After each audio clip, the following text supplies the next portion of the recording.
James, hi. Oh, dear, you came unannounced.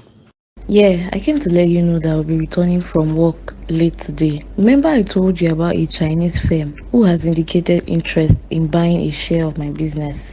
Judy, won't you tell your so-called Chinese business people that you're a married woman? What kind of business meeting are you planning to have in the late hours of the night? I have invested a lot in that business. You should know that very well. It should be crystal clear to you by now, James.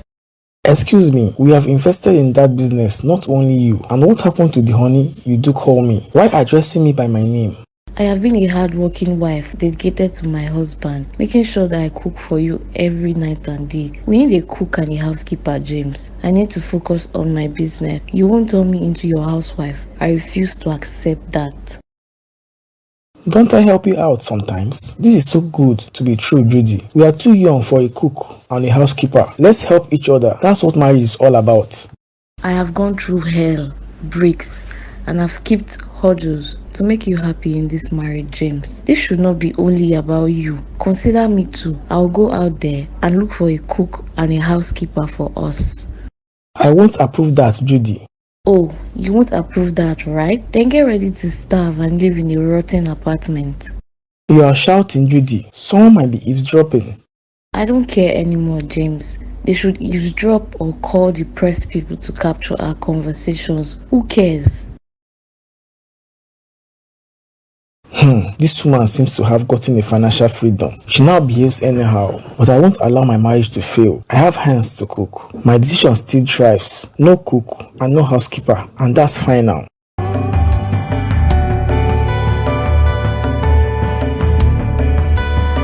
James, my guy, what's good? What's good, Ke? I envy you guys that have a happy home.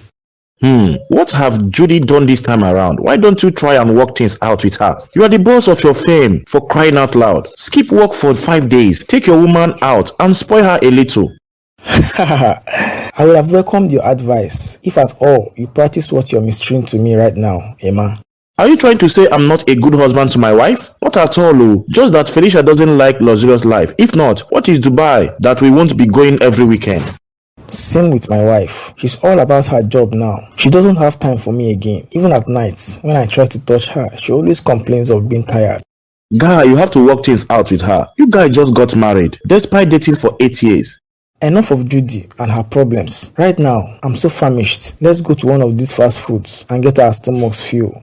Oh, I don't eat outside anymore, James. My wife prepared a very sumptuous egusi soup with semo, and I can beat my chest and tell you that none of these restaurants can stand my wife when it comes to cooking. Are you trying to get me jealous? I mean no harm, brother, but you need to taste Felicia's food one of these days.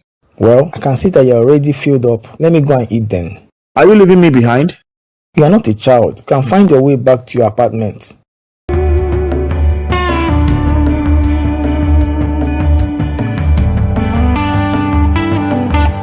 Oh, I don't think I will make it to this meeting. It's already 12 o'clock and I haven't set my eyes on James for the past 2 days.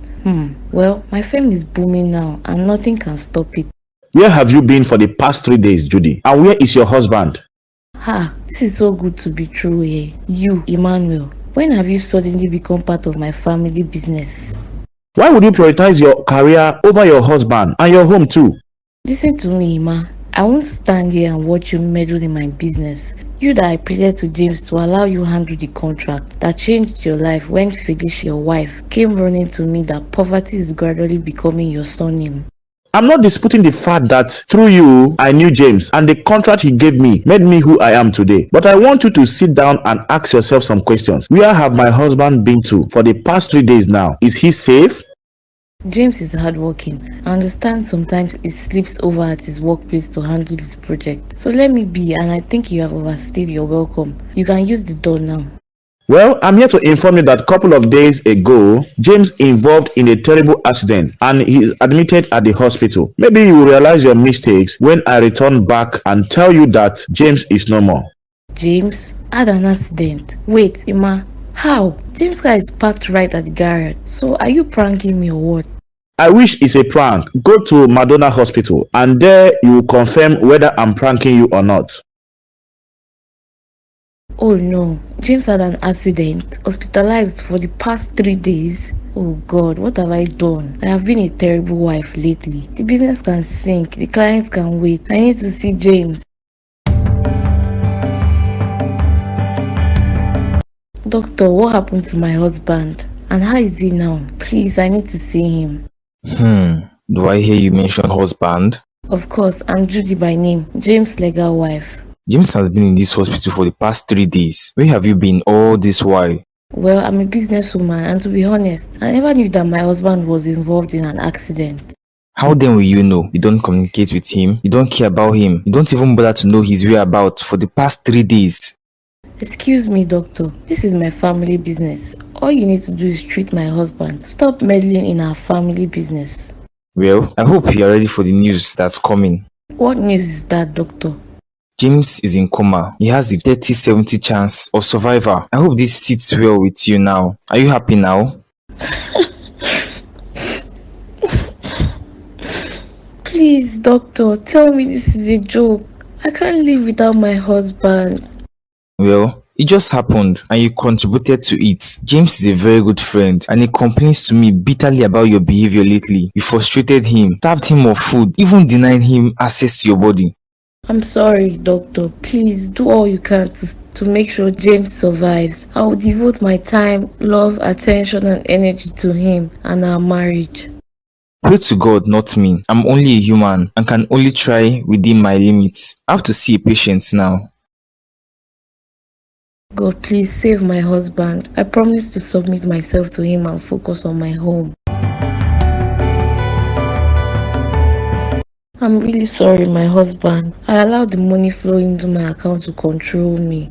It's all over now, Judy. The most important thing is that we have accepted our mistakes and back together stronger and better. Ouch, I can't even remember the last time I slept off for your chest, James. I must have been stupid for placing my company over our marriage. Stop, Judy. The most important thing is that I survived and got back from the coma. Maybe God used the accident to reconcile our marriage.